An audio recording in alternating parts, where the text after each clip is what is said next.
I think the purpose of the designated hitter was misconstrued from the very beginning when it was adopted in 1973. It was portrayed as a wanton attempt to increase runs just for the sake of the more runs the better. But instead, it was confronting a problem. Just 5 years earlier, in 1968, the runs per game per team in the American League was 3.41 in the American League and 3.43 in the National League. That was an all-time low in the American League going all the way back to 1909, and it was near an all-time low for the National League set back in 1908. So in 1968, we're talking about dead ball era numbers here. And both leagues decided it was serious enough that they decided action was needed. They lowered the pitcher's mound and made the strike zone smaller for 1969, and it worked as offense rebounded to its normal level of over 4.0 runs per game in each league. Then in 1972, history was repeating itself with the American League.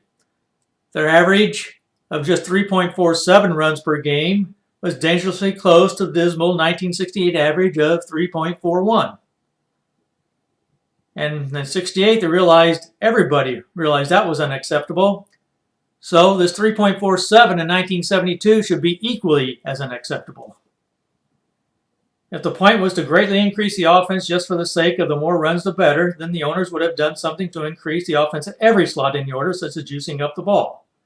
Why did they target just the pitcher slot in the order and choose the DH rule?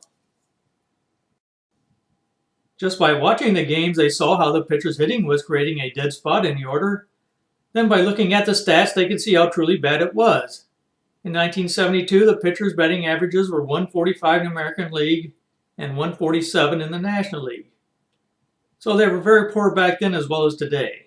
So it made sense to just correct this one problem area, and it worked as runs rebounded to back over 4 runs per game.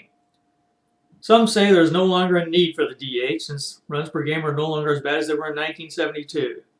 But since pitchers have been batting under 150 for decades, you should have the designated hitter. The point of the DH is not to maximize offense, but to fix a broken part of it, to get rid of that dead spot in the order.